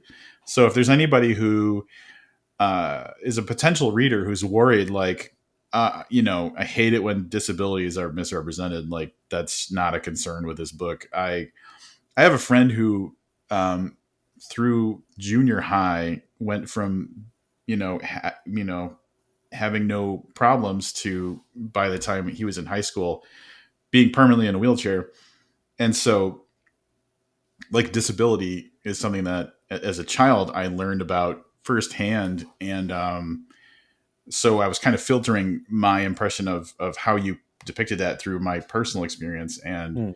yeah, it felt very authentic, and it felt, there were things in there that I was reading it and I was like, he knows someone who's gone through a disability, because there were some insights that I don't think someone who is just being careful would get to. Mm. So I don't know if you do or not, but it kind of felt that way to me. It's like, that's what I would say, because I saw what Adam went through, that kind of thing. Yeah. Oh, thank you. That means a lot to hear. Yeah. I mean, in continuing the idea of this is a very personal book for me. It was, and I go into this in great detail in the books afterward. But yeah, this was written in part to kind of explore and analyze the year that my wife and I went through prior to prior to the writing of this book, pretty much. And while I was writing the first draft, we had a series of just incredibly heartbreaking deaths. I've given this spiel before, so forgive me if anyone is listening to me talk about this book for a second time and has heard this already. But for new listeners, this is like the little rundown of what inspired this book. In 2021, in January, on the morning of the 6th, appropriately enough, but like before the insurrection went down, this was like at like 3 or 4 in the morning. My wife's mom died. Then 13 days later, my mom died. Then a couple months later, one of my wife's best friends died. Then a couple months later, our cat died. Then the next day, our dog died. Then a couple of months after that, a big job opportunity of mine fell through. And then a couple of months after that, like in December, right before the year could end, my dad died very suddenly. And so, and throughout all this, like we had to reconcile with the fact that we weren't going to be able to have biological kids of our own, which we'd been planning on, and worst of all, my wife was dealing with this sudden, out of the blue, debilitating chronic pain that happened like it started a few months before the world shut down, and just got worse and worse and worse, to the point where like she was bedridden for months and months and months, couldn't get out of bed without just shrieking agony. And before they died, like right up until they died, our dog and our cat also, who were, incredibly old, but had these very complicated medical conditions and were incredibly needy. Our dog required medication all the time and was dealing with canine dementia and kidney issues and stuff like that. So like she would only sleep she would sleep like during the day for a couple of hours, but then every 15 minutes she had to go for a walk because she would start freaking out and like pawing and peeing everywhere and yelping, and it was just awful. And that would continue until like midnight, and then she would wake up and it would start at like 4 a.m. So because my wife was completely debilitated, I took care of the animals. And for like literally 18 months, I was running on 4 hours of sleep a night. Because that's how much attention they needed. So I was sleep deprived in a way I'd never been before. My wife is in like total agony and misery and mourning for the life that she's had to put on hold. Doctors can't diagnose her. They can't figure out what to do. So this is all happening while I was writing the last draft of Mary and the first draft of this book. All of which is to say, those experiences are basically what this book is trying to unpack and to analyze and metabolize. And when it comes to disability, a lot of that was what I was watching my wife go through. She's a very active person, and she's an actor and a very busy actor, and this just came out of nowhere. and she couldn't get it diagnosed, and it was just like unbearable pain that just could not be treated. And I'd sort of dealt with a similar thing growing up too, in that I was raised by a single mom, and I was very, very, very close with her. And she had MS. She had progressive MS for my entire life, and like she was someone who went from being like, this woman from Queens who was just like so fucking powerful and proactive, and raised 2 kids on a single parent part-time income, because she could only work part-time in the fucking 80s and 90s, and like on her own in the middle of the fucking desert. And I just had to watch her slowly and very messily, she was not good at this, come to terms with needing help and with disability, and her body not doing the things she needed it to do, and her mind eventually not doing the things she needed it to do, because she basically got MS related dementia. It started in like her late 40s. And so I watched her struggle with that, and I watched my wife struggle with these disabilities. And again, like I'm not saying any of this to like elicit any sort of pity on my behalf. Like it's way worse for them. But like I also got to experience what it was like to be a caretaker, and how challenging that is, and how messy that is. And like, it's so, we were just talking about how important the facets of an experience are. Like, it's so easy to just like depict a caretaker as like being good at being a caretaker. And the reality is most people who are in a caretaker position are like, I fucking hate this. Like, this is really awful. And I'm depressed, and I'm frustrated, and I'm feeling selfish sometimes. And also like, I'm feeling so like impotent and heartbroken that I can't do more. And it's just this really messy situation. And so I wanted this book to reflect that, and to show those moments of like what it's like to deal with a disability that aren't just, like the easy, I'm disabled or I'm not disabled, or I'm a caretaker or I'm not a caretaker, but are instead these really messy, complicated, like liminal spaces. And so like that I'm glad that it reads authentic, because that was very much the hope and the aim of these depictions. And I specifically wanted Anna as a character to also be bad at being disabled, so she could have moments of frustration and mourning, and like, it's not an easy fit for her, but it's still literally the chair in which she is sitting. Like, there's no magic cure, and there's no easy answers.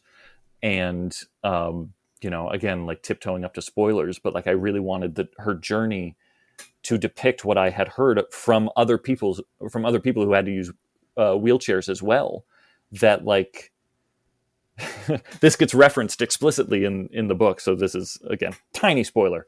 But there's this memorial for a kid who had to use a wheelchair his whole life. And, this is like literally his like grave memorial, shows him like springing free from the chair. Like finally in death, he's free of this horrible chair.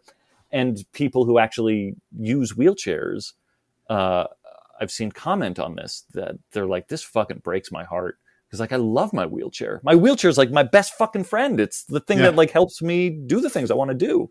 I don't resent it. But I think when you start as a paraplegic, or when you're able-bodied and imagine what it's like to be a paraplegic, that's what you would think. You'd think like, oh, you hate your chair. Like that just must be like a curse to have to be in that chair.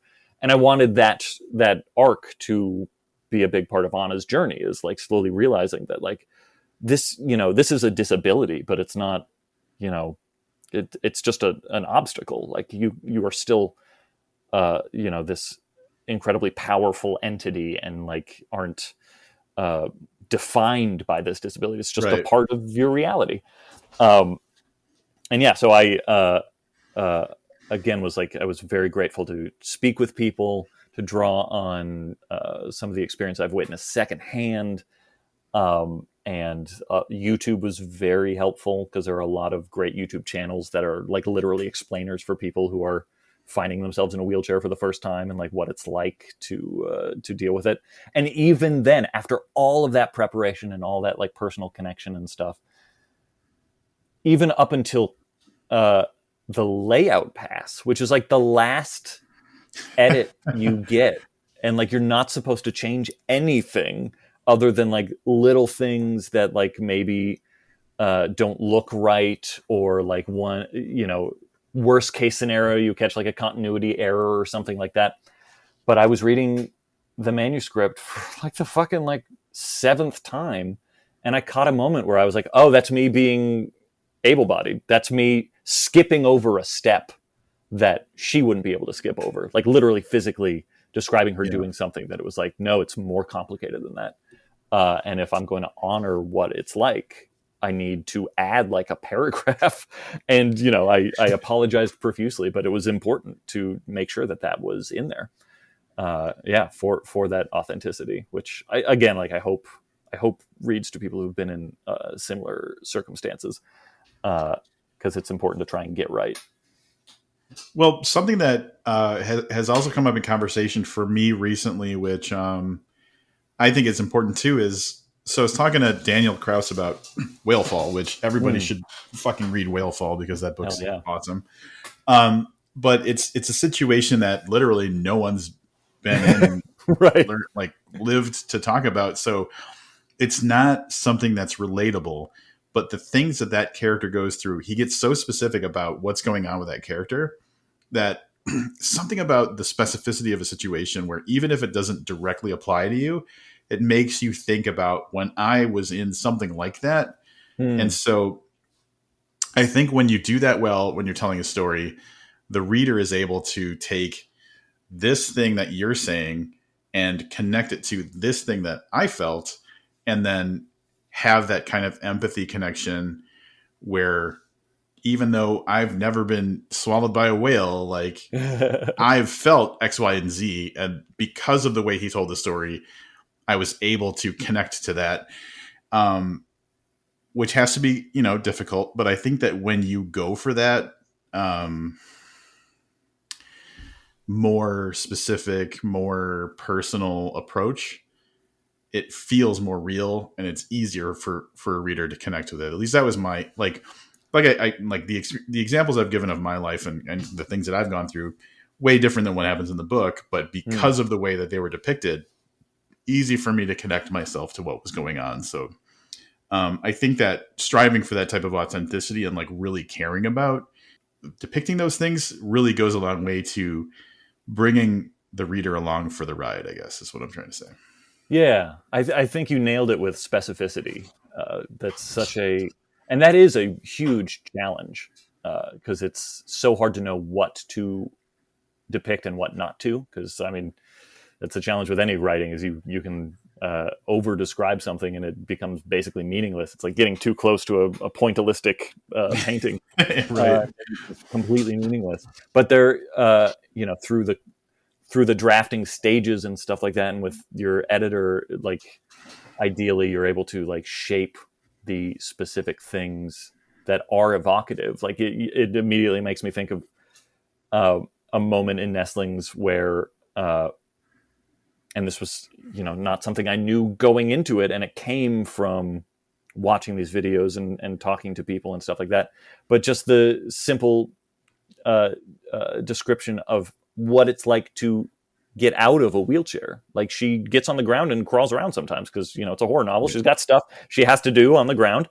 But like this wasn't the example I was talking about in the layout pass, but it was a similar example where like in earlier drafts, I just said she put her brakes on and she got out of the wheelchair. And I was like, yeah, but what does that mean? And it's you have to put your non-dominant hand down, knuckles first, and like stabilize yourself so you can lower yourself down, and you have to like move your legs out of the way.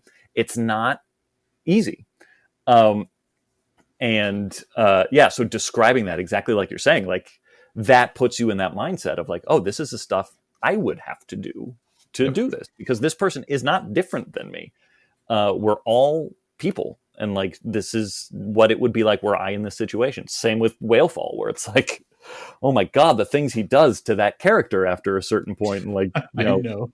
the melting and just the Uh, crushing and that I've never seen a character as brutalized as that book. And yeah, he does it so beautifully specific without getting bogged down in the description, but just kind of making sure you're aware of all the steps that are happening. The yeah. IKEA instruction manual of what it would be like to be digested by a whale. Yeah. Yeah, it's great, and that's a unique power that books have too. That like, Yeah. you know, movies have their own ways of showing evocative specificity, but a book can just put you in that fucking place in such a way. So I love that. Yeah. I totally agree. We would be remiss if we didn't talk a little bit about. There's a couple of things that I want to talk about. It's the scary shit, and it's the building. And the building, I think I want to go with the building first. So a lot of the setup of this book is, so I talked about this way earlier, where I kind of gave the setup of, you know, they got this lottery for affordable housing in this very luxurious kind of building and everything. And not too long after they kind of are starting to get situated, you definitely get a very, as a shorthand, I want to say Rosemary's Baby kind of feel about the situation, where like the building maybe wants something different than what our protagonists want. Hmm. Um and so one of the things that I thought was really I was looking for, like once it happened once or twice, I was like, ooh, I can't wait for more of these things to happen, was how I guess the easiest way to say it would be that the building influenced the characters in the book. Hmm. And specifically when like there was like a red, like an alarm was going off in their mind, and something made them kind of forget it, and it kind of like kicked that can down the road a little bit of like something's not right. And so the way it happens is there's the baby's bedroom, and Anna's in there at one point, and something she sees makes her immediately think we need to leave. But then something distracts her and she forgets about it.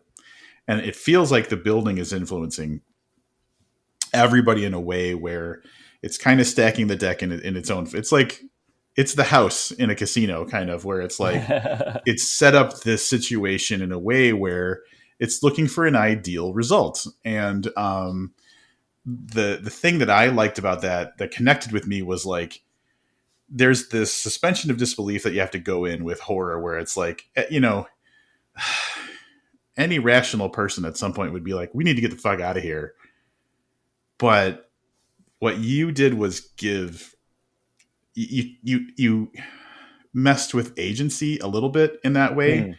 where it was like they didn't and I'm probably stumbling over my words here, but like it's not like they were any less themselves, but something about the influence of the building made it harder to get to the point where it's like something's not right. And it introduced a level of doubt or something. And so I really like that type of situation where because if we're just going by straight storytelling 101, you hit a problem where it's like any rational person would just be like, we got to get the fuck out of here. So I think the fact that there was kind of an influence of the building, and maybe it was a sound that was happening or whatever, was a great way to kind of push that inevitability down the road a little bit. Hmm. Yeah, it's that great conundrum of every haunted house story of like, well, why don't they just leave? Yeah. Uh, yeah, it part of that is literally just out the reality of living in New York City. Also, like I've lived in plenty of apartment buildings where there are weird shit going on, or like the landlord is an absolute nightmare, a monster, a horrible person. And you know, moving in New York is incredibly expensive. Finding another apartment is incredibly expensive. Uh, and, uh, also like packing is hard. Like there's just all these like logistical reasons where you fight leaving for as long as you can, or you compartmentalize it and you just say, okay, this is the apartment where I have to deal with this. And because we've all Yeah. had them and we've all lived in them probably longer than we should. Uh, but like, that the next apartment's probably going to have a different problem. So it's not like you'd be leaving into, you'd be removing all the bad things. You'd just be trading them for a new bad thing. And so, when they move to this apartment and these things start happening, not only have they just come from an incredibly traumatic living situation in their last apartment because their landlord is another aforementioned piece of shit, and like just the sleep deprivation from having a newborn and from dealing with Anna's injury and the the pain that's associated with that emotionally and physically. Like none of them are making the most rational decisions right now because they're all exhausted.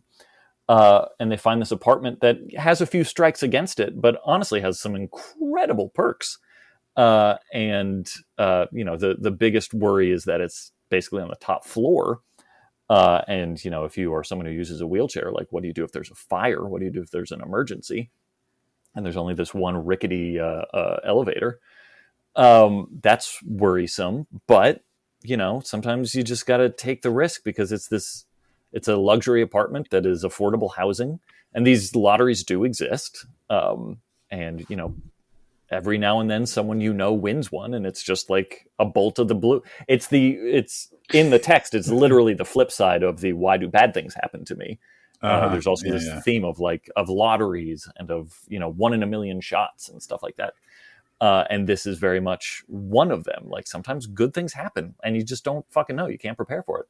And sometimes they happen at the wrong time. So they take this apartment and some weird things start to happen. But,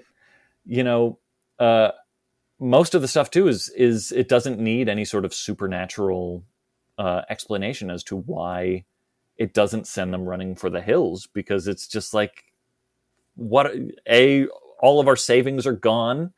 We can't afford to move to a new place. We'd have to find a new place. That's impossible. And like, maybe I am just imagining the things that are happening right now because I am sleep deprived. Like there's those sort of things that are at play in these characters' heads too. So I also love horror that's like that. And one of the things I love about New York horror, New York City horror is that like, you have all of the tools that every other protagonist in a horror story wants. Like you have cell reception. You have the police like a block away. You have witnesses around you. You're surrounded by people. Businesses don't even close in the middle of the night. Like there's a place you can run to. And what happens when those aren't enough? What happens when those don't save you? Like there are supernatural elements at play in this building, but there are also very real like urban civic forces at play too. Like it's a very wealthy building full of very rich people, and so when they want the police to ignore a thing, the police will ignore that thing because they're rich. Like it doesn't even need to be a monster. And so like those sort of elements are at play too. Like you can call the cops and say, hey, come and help me. And they'll be like, what's your address? Yeah, we don't deal with that building. Like that's just not something we're going to do. So yeah, that is a big part of the menace, is that, again, like we're talking about very cosmic things. And that's like just shy of cosmic is just the forces of your own body and your own perceptions and the city in which you're living all working against you too. So, God damn, that's just so much better than I even interpreted it. So now having spoken to you about that, like it makes me appreciate, and obviously because you've lived in New York City, like this makes sense to you. But so Yeah. I think this is almost like the disability thing. Had I watched like this is what living in New York City is like, I may have understood it differently. But yeah, man, that's great. That's a great point. Like, and I've gone through that recently. Like the last apartment I lived in for like the whole winter, my heat didn't work. And so Mm. like I was using like floor standing heaters to like heat Oof. my, and I always thought it was funny that my girlfriend was so much more upset about it than I was. But it's exactly what you're saying. Like we find ways to endure shit that, maybe is more than would be expected. So Yeah. that totally makes sense now. I really appreciate it. And then when you are on the other side of it, you look back and you're like, what? That was fucking Fuck. horrible. Like, why Yeah. was I putting up with that? It's like, great. I don't have to worry about my heating or air conditioning now. And it's like, why did I fucking live through that? Yeah. Yeah. That's awesome. Scary shit. I will say, so like, it's a horror book. It's very much a horror book. And, there's, I don't know. So is there a favorite part for you? Like when it comes to scares or creatures or anything in this book, like how you depicted something? Like, I think one of the things for me that was kind of my favorite part was playing with the idea of, things happening that shouldn't be happening. But then there was just some goddamn overt fucked up stuff happening. So like, and obviously this is where we can't talk about stuff without spoiling stuff, but like that next door apartment, practically everything that had to do with the apartment next door was like real extreme. And, so for listeners who we're not going to spoil anything, I will say that the horror elements of this book are also very effective. Oh, thank you. That's good news. That's my favorite kind of news. But what are your, is there something you had fun writing, or like, is there a part that we can talk about that like, or an inspiration that made you want to do some of the things you did? Like what really jazzed you about the horror or the scary or the gross or the elements of the book? It's a, this is a slight spoiler, but I feel like people can intuit this just based on everything we've already said. But it is essentially a monster story. There's a monster at play, and I fucking love monsters. I love writing about monsters. I love monster lore and stuff like that. And this is based in, it's never fully stated that this is actually accurate, but the way that characters kind of understand and articulate what they're dealing with is through Jewish mythology and Jewish lore. So it's a Jewish monster, which is very fun. But I knew going into it, even before I like got to the heavy shit and like the personal shit, like just when it was still in its conceptual phase, but even before the bad shit had even happened to me, I knew that this was going to be a combination of Rosemary's Baby and Salem's Lot. Those were my two comps that I was always working from. And this dates back to when I first had the idea for this story, which was in like, I don't know, 2014, 2015 or something like that. And it was literally because I was I just made a horror movie that's a ton of fun that I highly recommend people check out, called They Will Outlive Us All, which was written by a friend of mine, directed by a friend of mine. I'm one of the leads in it. It's a fun, like slacker horror comedy set in an apartment building in New York City with giant cockroaches. And I was just trying to think of a project that this team could work on again. And so I knew it had to be something that was set in like one of our apartments and was like a very small cast. And so that's where this idea first came of like, oh, okay, this couple gets a building, gets an affordable apartment in a luxury building, and things go wrong. I loved how contained it was. I loved how efficient it was and economical it was. And Rosemary's Baby was like the obvious comp to jump off of for there. But the problem with trying to combine Rosemary's Baby and Salem's Lot is that one is a very contained, paranoid, like 70,000 word short thriller. And then the other one is a fucking Stephen King panoramic small town ensemble cast based off of Dracula. Like, it's a big sprawling story. And so like they're kind of at odds with each other structurally. And the earlier drafts of Nestlings were a little messier because I really was trying to lean into an ensemble cast a little bit more. There were some side characters that we had to say goodbye to in the edits. But to answer your question, then, like the things that I most enjoyed are there are occasional moments where we see what is going on through another character's perspective, usually a character that's just being introduced for the purposes of this chapter. Mm-hmm. And that's where I really get to honor the Salem's Lot kind of vibe. Most of the story is just about Anna and Reed and Charlie. But every now and then, for just like a little chapter, just a little vignette, we see somebody else experience this building too.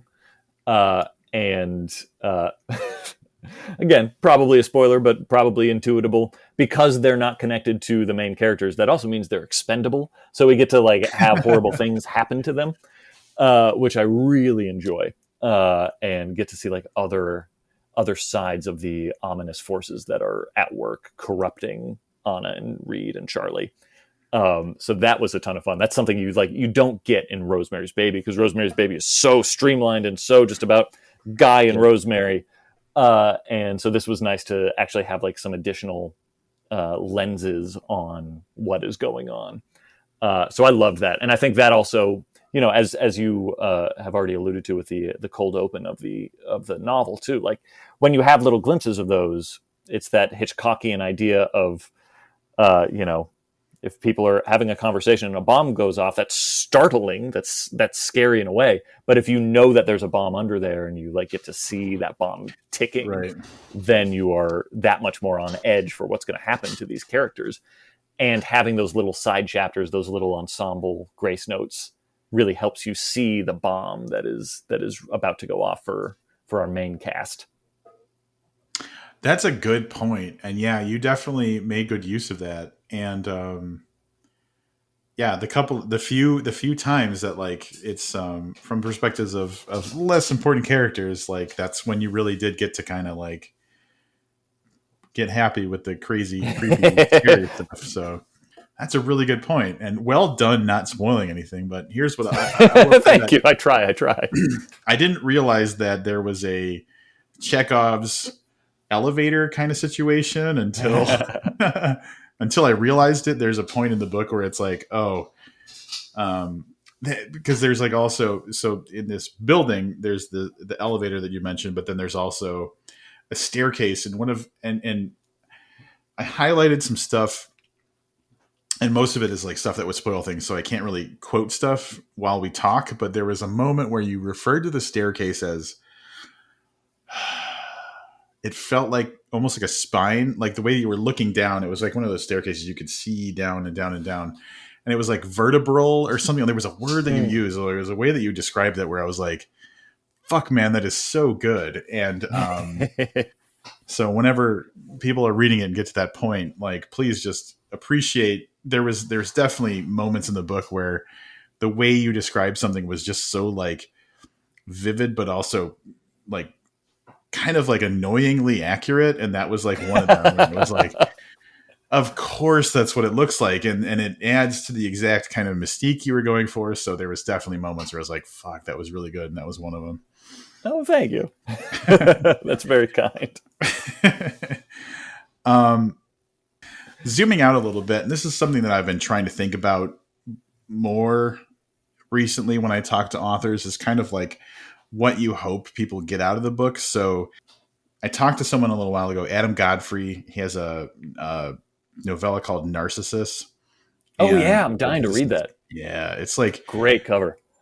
Yeah, the covers. Well, here, since you said it, it's right next to me. It's Shortwave Publishing does the best fucking covers. Yeah, and I think the guy that runs it is actually like the one who does the covers. But so when I Yeah, was talking to Alan. I was talking to Adam about this, and um it's just a fucking really entertaining, creepy, scary story. And it's not long. It's, 100 pages, 80, 90 pages, whatever. It's a quick novella. But when we were talking about it, he just really wanted to write an entertaining, scary story. He didn't have any bigger aspirations. And you know what? Great, because it worked. But sometimes there are themes that go deeper. So, we talked about disabilities. There's definitely grief in different forms. There's the challenges of parenthood, and it's just kind of like almost like a relentless piling on of trauma. So outside of wanting people to be entertained by your book, is there something that like you would hope, like if they walked away from this book feeling this way, that would be good? Like that's like, oh man, good. I'm glad they got that. Damn, that's a good question. Because yeah, I think honestly, the entertainment factor is the most important thing. Like, Yeah. we talked about very heavy things. There's a huge element of anti-Semitism and what it's like to be Jewish in this book too. That I really wanted to explore and articulate. It's obviously not pro anti-Semitism, but what it's like to deal with anti-Semitism. Fuck, a necessary clarification maybe in these days. God damn. Lest anyone know. And I have been dealing with this my whole life, but despite the fact that my last name is Cassidy, I am Jewish. But that's a big element of it too.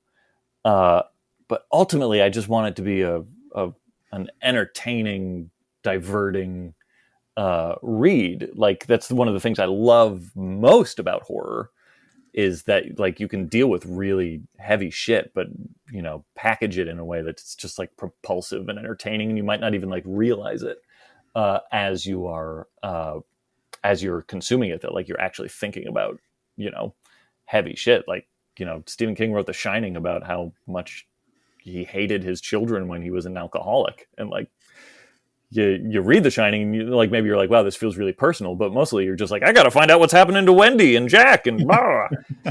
Right. So like that's obviously the goal. That's the most important job. But yeah, I guess if I succeed on that front and I get like a little gravy on the side, I think I want people to come away from it, as a horror reader, I want to inflict a little bit of trauma, like just a little harmless bit of trauma. My previous book, Mary, has made some people afraid to get in their bathtub, and that makes me very happy. And this book, I hope it makes you look at buildings differently and feel, even if you don't live in New York City, which every now and then I have to remember most people don't, because it's a very solipsistic place to live. But even if you don't live in the most congested city in the country, I hope when you are in your downtown area, or even in safely in the suburbs, and you're just looking at houses that can be kind of spread out, I hope there is that realization of like, oh, something is going on in there that I don't know about, and that the private lives of my neighbors and of my peers are very strange and inscrutable things, and literally the buildings themselves might have more going on than you think. Like there are, wherever you're listening to this, if you're in a building right now, there are things living in the walls that you're not aware of, that are squirming and fucking and eating and shitting, and it's happening right now, and you are not privy to it, but you are right next door to it. And so I hope that's a thought you can't unthink for a little while after reading this book. All right, so that inspires me to tell a story. Oh yes, and I think that you'll appreciate this. So, for a short couple of years, I lived in Vermont, in a small town in southern Vermont, and for anybody who's anything about Vermont, a lot of their towns are really old. So like established in like the 1700s, and there's churches everywhere, and it's just like real old feeling. And I was living in this like small town in southern Vermont, and I was living in this really old building where the building was old enough where it had an elevator, but around it was this like, at least for the first floor, the stairwell that went up this 5-story building was marble, and the marble had like foot, like worn out, like you'd see in like the Tower of Pisa or whatever. Like the marble was so old that like there were like footstep kind of worn into it, and very unassuming place, boring, nothing really ever went wrong. And there was this guy who lived there who was like a maintenance man, kind of like you could tell he was getting cheaper rent because he helped out around the building or whatever. And one day I get in the elevator and he's wearing a shirt that I also had. And I was like, oh, that's interesting. He's wearing a shirt that I had, but I didn't want to talk to this guy. I just didn't want to talk to this guy. He gave me I had a vibe about this guy. And then didn't think about it. And then like weeks go by and finally I'm like, I haven't seen that shirt in a while. Oh, no. and I finally put two and two together. That guy was wearing my shirt. And so I had to do this thing in my head where I was like, he has access to all of the apartments in the building. Is this guy going through people's stuff? Is there is there a more innocent explanation? But like, there was this moment where I was like, what is happening to me? It was just this like thing that happened in my building. But because this is an old building in an old town and a weird dude, it's so easy to just like think like, is this guy trying to like slowly take over my life or something? Like first he's wearing my shirt, then this next thing happens. And like, so it was like, yeah, it was like this creepy moment. Finally, I came around to the very rational explanation that probably like it fell out of my laundry basket in the laundry room. And the guy was like, it fits, like, and then that was it. But there was a moment where chilling. I was like, yeah, like the moment I realized that I no longer had that shirt really freaked me out for a minute. And so those types of things were like the building was the thing that really like sold it. If it was just like I saw a guy at the laundromat, it wouldn't be such a good story. But because it was this building, that's what really sold it to me. That something was wrong. So holy shit, I love that. I feel like you did what you came to do. Like it is a very entertaining book, and I would say that when you kind of said Rosemary's Baby meets Salem's Lot, for anybody who's listening who's considering reading this book, if you like either of those stories, absolutely you're going to enjoy this a lot. I would say that one of the things it did for me was it just let me kind of think about how, we all go through shit, and what we choose to do about it kind of really matters. So it's almost like it helped me kind of put things of my own life into a perspective where it was like, okay, we all are experiencing these things, and we all together kind of have shit we go through. And I'm really proud of like overcoming things in my life. So it did kind of help me kind of put myself through the lens of the book and kind of pat myself on the back about the things where, okay, maybe it was hard and I got through it, and I should probably be happy about that. So there was a little bit of that going on too when I got done with the book. So yeah, that's the sauce. That's the extra sauce. That's great to hear. You saying that reminds me that there is like actually, I guess like a more positive lesson I would hope that people take from this book, in that there are a lot of decisions that are made that turn out to be disastrous in this book, and they're made because the character that makes them doesn't want to be a burden on somebody else, and they're making them because it's easier than like talking about their feelings or something like that. Yeah. This is my whole background is as an actor is in Shakespeare, and there's so many Shakespearean tragedies that could be solved with just one conversation. If these characters just like sat down and were like, "Hey, what's going on?" And this story definitely comes from that kind of mold too. Like if these people just like swallowed their pride or were just willing to be vulnerable a little bit or embarrassing or redundant, even though they're talking to someone they love and someone they trust with their life and safety, they just don't want to be a burden. They don't want to be accused of being weak or any of those things. If they had just been willing to put that aside and talk about their issues, the bad things that happen most likely wouldn't happen. So talk about your shit. Be vulnerable. Be honest about the things you're going through and proud of the things you've survived. I've always felt like the times that I actually do that, I definitely feel like that's the best choice afterward. Like doing the hard thing and talking about the thing is always the best choice. So it's I think the that's hardest just good fucking thing. advice in general. Yeah. Well, talking logistically, so this book comes out, is it Halloween Day? Halloween Day, October 31st. Look at that luck. That's cool. Yeah. There's part of me that's like, I kind of wish it was October 24th because the normies stopped paying attention to horror on Halloween. But I think we're going to be okay. I'm very happy that it's a Halloween baby. Yeah, it's good. Well, my whole thing is order it now. So like, I love pre-orders. I love go to your library and tell them to get this book because you want to read it, like that kind of stuff. Please. So like, cool. So yeah, we'll definitely I always have links for pre-orders. Obviously, we encourage people to engage with their libraries and have their libraries stock it if possible. Outside of Nestlings, is there a project you're working on that would be what's next in line, or are we taking a little break? I do not know the meaning of breaks. What are you, crazy? No, I just delivered the next book. Well, I didn't deliver the book. I delivered the first draft. So I'm working on the second draft now. But that comes out, I think it has to come out in 2025, which feels like forever.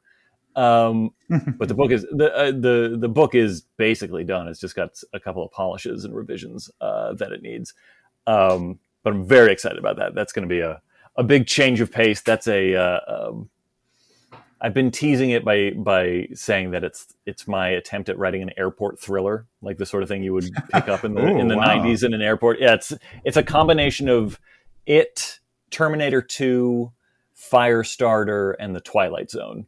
Like it's just like action packed horror, and it's very fucked up. Yeah, I'm very excited for people to read that. So yeah, it's very different from the 70s paranoia slow burn of Nestlings. But that I think comes out in. Wait, I haven't announced it yet, so hopefully I can say this. But I'm sure it's fine that it comes out in like early 2025. I've got that novella that I mentioned that we're going to try and find a home for. So hopefully that'll come out in 2024. So I'll have something on that calendar year. And actually a couple of chapbooks with Shortwave, which I'm very excited for. Very cool. That are going to come out in 2024, I think. Yeah. And then other than that, I'm outlining the next book, the Needful Things inspired next book. There's always something. There's always something in the works, much to my wife's chagrin. I kick myself for not having a podcast while Mary came out because I was listening to you and Neil talk about it on Talking Scared. It just sounds so fucking good. And thank you. So like if anybody reads this or doesn't want to wait until Nestlings, obviously they can go pick up Mary as well and enjoy that too. So plenty of Nat to get. Plenty of Nat to be had. Let's say that. All right. Well, all the Nat you could want. All the Nat and more, maybe. Hey, I want to thank you for taking a couple of hours out of your time and letting your food get a little cold while we wrap up. I really appreciate it. It's an awesome book. I think everybody should go check it out. And I want to talk to you again. So the next time we have something to talk about, I might do one of those things where I rope you into just talking outside of promoting something for you. Like, let's just do some more talking, because Love it. obviously we've got a lot to say. So, hey man, thanks so much. I really appreciate it. My pleasure. Thank you for having me.